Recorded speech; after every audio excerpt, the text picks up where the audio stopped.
Bam. What's up, everybody? Third day in a row now. The skies are ugly and hazy, silvery. Looks like a bunch of vomit in the sky. Like something from space, like threw up on Earth. And no one seems to notice. No one seems to care. But we still have to give thanks and appreciation and live in that gratitude inside ourselves. We all know things are looking good. We had the Open Skies Treaty repealed. We have B-52s being sent to the Middle East. We have a senile old man on the verge of dementia who wants to take on the most stressful job on the planet. Um, yeah. Oh, and then we have a pope who made international news because he likes Brazilian butts. Anyway, I'm getting off topic here. I don't know if you guys know a channel called Vanessa VA.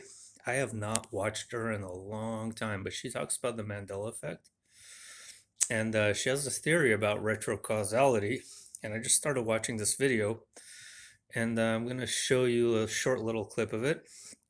And after that, I'm going to discuss, I'm going to try to visualize for you how I think this process is playing out. So bear with me. It's right here. Yes. I am filming a phone with a phone. You're right. That's exactly what's happening. Finger. We're accelerating towards something that we can't escape from because, believe it or not, what we're accelerating towards has already happened. It already happened in the future, guys. Two different singularities occur in our future, and their consequences are so profound that they're rippling back into the past, which is our present, and pulling us towards the two singularities like a magnet. Both singularities have created their own self-sustaining time loop that we're living in. Quantum physics calls it retrocausality, but I call it destiny. So the two singularities are the technological singularity and the spiritual singularity. And I'm really starting to think that there is no middle ground. As the acceleration continues, people will merge with either the transhumanism of the technological singularity, or they'll merge with the Christ consciousness of the spiritual singularity. Okay, so interesting to know. A long time ago, probably about 8 months ago, I made a video discussing these two singularities before I heard about or knew about her theory at all. So I've been suspecting the two singularities for a long time. And the way I see the universe, come on, there we go. So our construct is designed like this, I believe. So this is a decacube. And if we consider, let me get my trusty stick here, the outer bands around the decacube as being the lower dimensional spheres, and the deeper you go inward, the higher the dimensional spheres are until you reach the nucleus of the decacube, which is the nucleus of the universe, which would be the 10th and highest dimension in the material construct. But beyond the nucleus, we know there are further dimensions in the astral and spiritual constructs. So what's happened to us is so we existed in the outer bands, like for the sake of argument, let's call it the third dimension, right? So over the last few years, since the Mandela effect started, we went from here to here. So we have actually entered deeper into the decacube construct. And remember a few videos back how I was discussing Jacob's ladder, and I was reading you part of that book where we are thrust into the material realm to be kind of spiraled back into the ethereal realm or into the central nucleus. So we've made a step forward, but in this step forward, it branches out, right? So you have options before you. So in our particular case, we moved here and we're now going to move. This is singularity A. This is singularity B. And there would be a third option, but that one I believe is a mystery and deliberately kept hidden from us until the right time comes.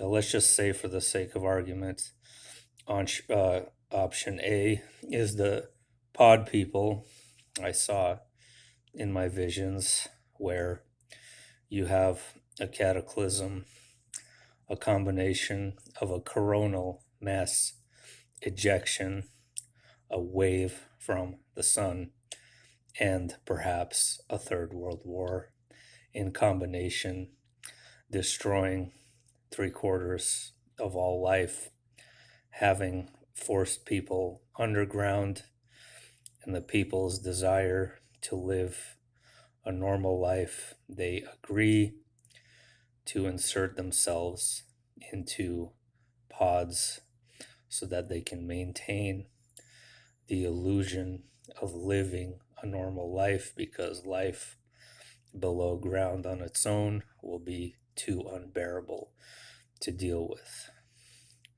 Option B is the new dimension, the new earth construct. The new earth being the reign of Christ, the heavenly kingdom, and an entirely new dimension, which will automatically kind of fuse you into and give you kind of a head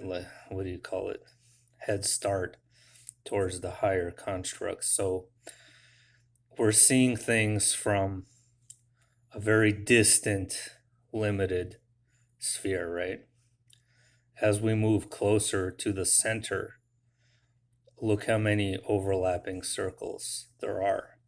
You have more options before you. And as we evolve spiritually, you become multi-dimensional. But since there is no time, remember, this is all crap.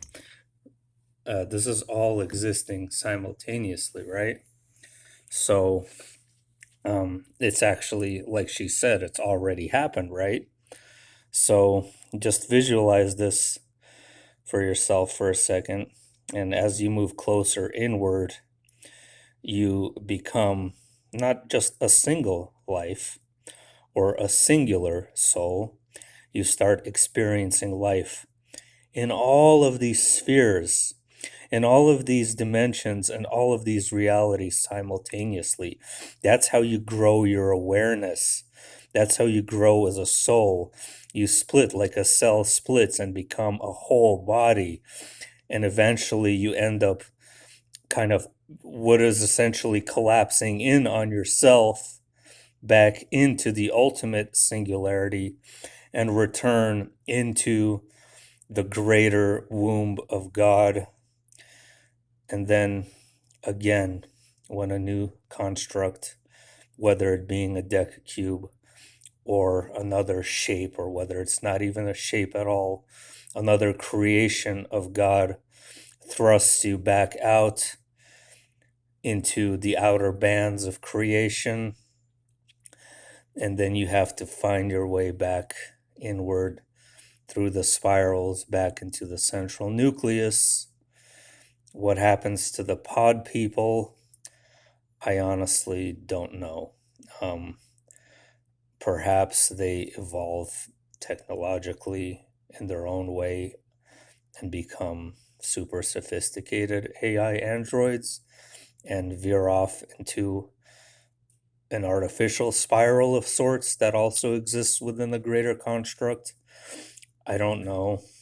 Um, we just have to consider that all possibilities and all variables and all timelines all exist simultaneously, always and forever in creation.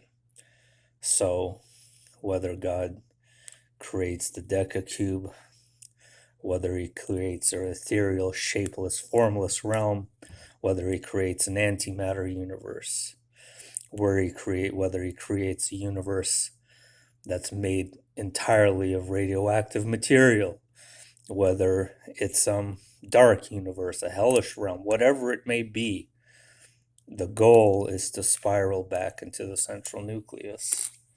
But you never lose your individuality or your sense of self. Once you are created in the womb of God, you are always and forever, and you will always be free to be you, and you'll always be loved, and there is nothing to fear.